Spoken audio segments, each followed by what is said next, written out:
Hi everybody, we're here for another segment, and today we're going to be talking about the 3 Ps. Sherlyn's going to start off, give you a little bit of history on that, and then we're going to just chat back and forth about what each one of them means. Sure? Right. So I wanted to start by talking about self-talk, or your internal dialogue, right? Oh yeah. And so we've talked in the past about the cognitive triangle, your thoughts, your feelings, and your actions. Right.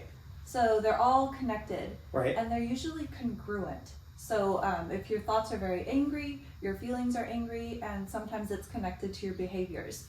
And it goes the other way too. If your thoughts are very happy and you're having a very positive experience, then your feelings are generally happy and you're expressing it in a very happy way.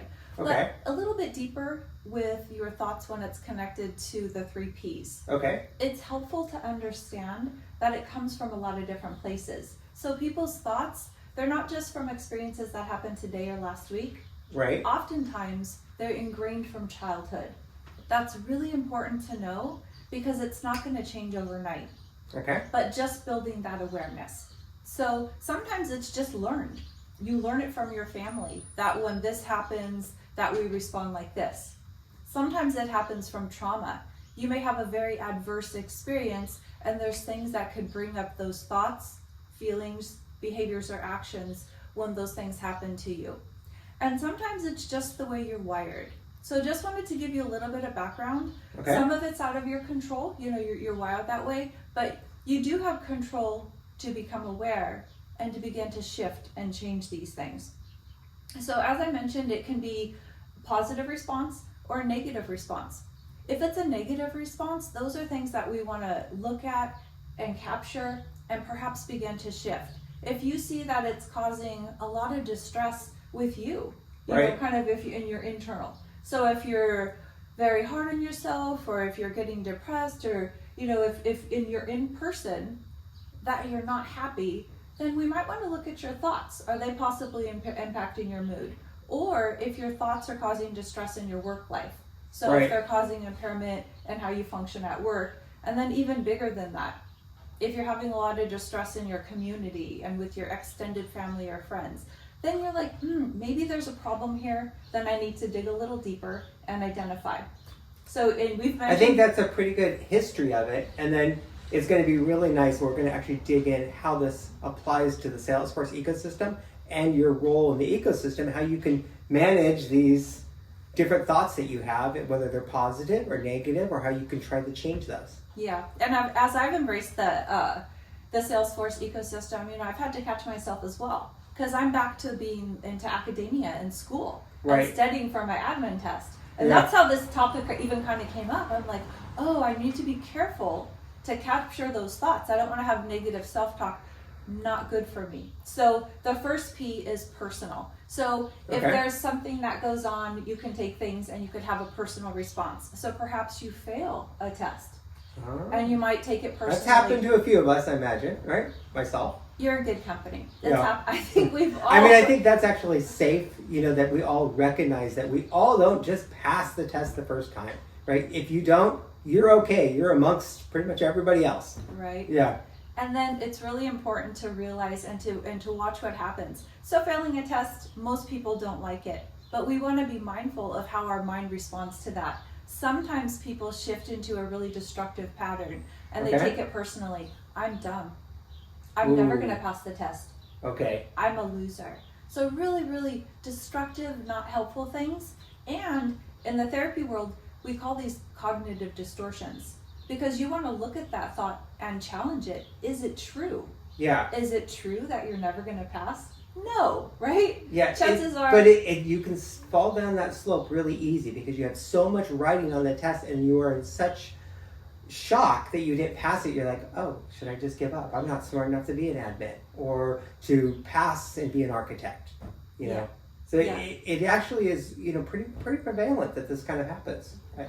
It does happen, and it's really unfortunate because and that's some of the tips that we're going to get to is challenging these distortions. So Okay. again, sometimes people catastrophize, you know, it's the end of the world. This means I'm never going to get a job. This means that I'll never pass, and they just go down this really unhelpful slope. So Okay. we really want to look at that. Is that true that I'm dumb? Well, certainly not. I mean, Right. you signed up for these tests. You've been, you know, practicing and reading the material. Will I never pass? Probably not. Probably you will pass. Right. There might be some things that you need to tweak to pass next time. Maybe it's even just getting a good night's sleep or eating a good breakfast, or maybe you genuinely need to study a little bit more. I've experienced that where I'm like, hey, I'm smart, I can take the test, and I go for it. And then I have a very humbling experience.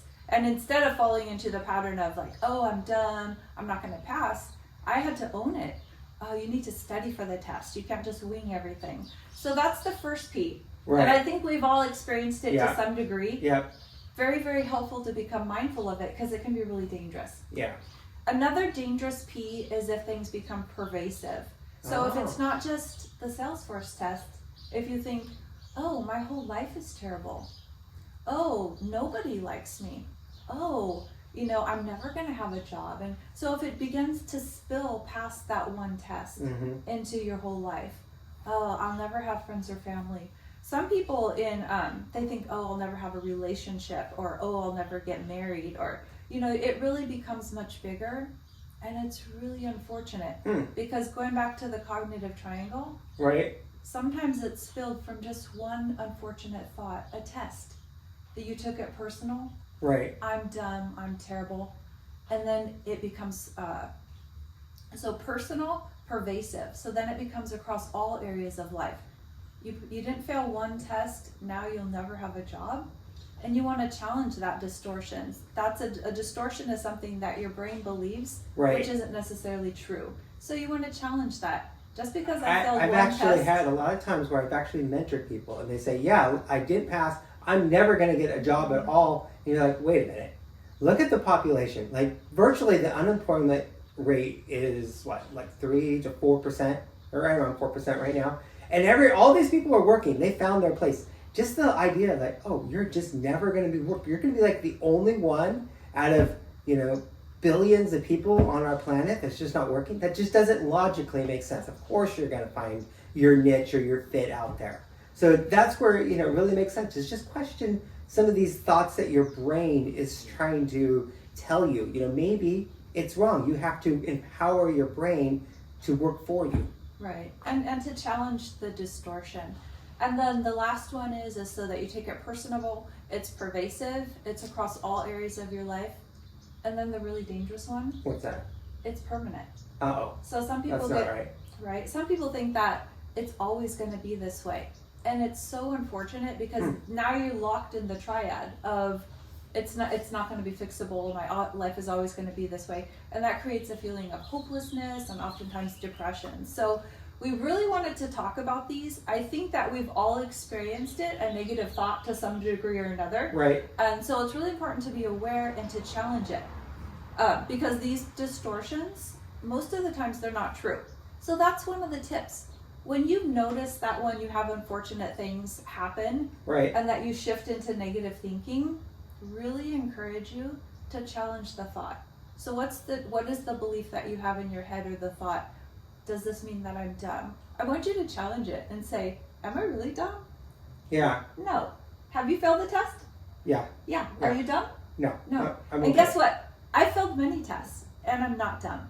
It just means that, like I said before, that I need to pick myself up and set myself up to win. For me, it meant studying for the test. But so challenging those beliefs is Okay. so important because it's a slippery slope and it can kind of spill into a whole permanent situation. I think that's where getting your tribe or getting people mentors or supporting, making sure you get out in the ecosystem, whether you're just on Trailhead, be honest. If you're in a chat group, say, hey, I didn't pass. You're going to have lots of support. People saying, I've been there. And then if you could actually get into some of the community groups, that's where you're going to be really surprised. I went there at first and I was like, oh, well, I didn't do something and I'm going to be like the only one. And then when you get in that setting where everybody is able to express themselves, they actually say, yeah, the majority of us haven't passed one. In fact, it's taken us, a long time to study for the admin, not as quick and easy as you think. And then you really start to challenge some of those thoughts that we're building, and then you're in a much better, positive place. Definitely.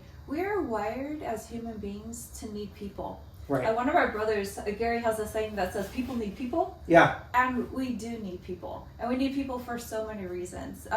For relationships, but also to support each other. So going back to the distortions and the 3 Ps, taking things personally, having them become pervasive and then permanent, the thing that you want to start to do is to notice them and write them down. If you write it down, I really encourage you to challenge the thought. So if the thought in your head after you fail the test is, I'm dumb, I want you to look at that and ask yourself the question, is that true? And then write the opposite of it. Okay. I'm not dumb. Yeah. Right? Because that is not a true statement to make. I'm a failure, I'll never get a job. That's not true. That's not true. Very, very capable of getting a job. So as the thought entered your head and it was creating this distortion or this negative pattern, I want you to practice, and it probably won't be easy. Remember where we started? Some of these things came from long, long ago. Some of these patterns, unfortunately, we have learned from parents or from trauma or in the past. So this way of thinking may have been imprinted in us for a very long time. So a very helpful thing to do is begin to challenge it, and challenge it hard. So when you have these negative patterns, write it down and ask yourself, is this statement true? If it's not true, write down the opposite. I can pass the test. Very empowering, and it's setting yourself up to win. And you mentioned one of the most beautiful things that I like about the Salesforce community is the community. What's the word they use? Ohana? Ohana. It is healing. It is powerful. Everybody wants everybody else in the community to succeed, right? We're here to learn different functionality to change the world. And everybody really wants to have a positive impact. So just being honest with people, you're going to find that people are willing to do incredible things to help you out in the ecosystem. I mean, so it's powerful. Definitely. That's a little history on it. The tip for it is to notice it, to write it down, to challenge it, and take yourself to community where they can give you support. Again, these things come oftentimes from a long, long ago, but you're challenging it is your fight to change it and to empower yourself so that these things, so it's not the first thought. And I think that will be really fun to see. And it might be fun to see in the comments that as you begin to practice it, if it's not your go-to statement, if you can fail a test and pick yourself up again and say, I'll get it next time. And that's just having a positive mantra to challenge things that happen during the day. Because guess what? Life is messy, you know, and bad stuff happens. And I really want to empower you with looking at things and challenging cognitive distortions. So again, distortions, beliefs from the past that we've wired ourselves with to believe that aren't necessarily true. I really like that saying that success is just a whole bunch of series of failures. Because that's true. I mean, in life, you have to, even as a baby, you have to go through different steps just to be able to walk. You don't just automatically start walking. And once you recognize that and you say, okay, yeah, not necessarily is the path going to be straight up. I mean, there's going to be a lot of hard times. I told Sherlyn when she was beginning her journey in Salesforce, I said, it's not going to be easy. Some days you're going to be having some cry time. It's going to be like, oh, it's a lot. My brain is overloaded. I never think I'm going to understand. For her, it's a security model. It's pretty tricky, but just keeping a positive mindset and really, I think, writing that down when that creeps in, identify it, right? And make sure that you see it for what it is, and then write the opposite. Great point. Absolutely. I think it was Henry Ford, and I don't want to mess up his quote, but he had a famous saying that he said, if you think that it's true, or if you think you can succeed, and if you think you're going to fail, you're right. Because whatever you believe, it's going to be. So your mind is very, very, very powerful. So just wanted to give you some support with challenging negative distortions. It's helpful for your health, you know, having negative, very pessimistic attitude. It just does a lot to you. I mean, it doesn't feel good, but it also can impact your health and your well-being. Having a positive mindset has been proven to help you be more successful, to have healthier relationships. And they've done studies where people don't get sick as much. I mean, so behind the scenes, so many benefits. So that's what we wanted to share with you today. Thanks for watching. And have a great day. All right. Thank you.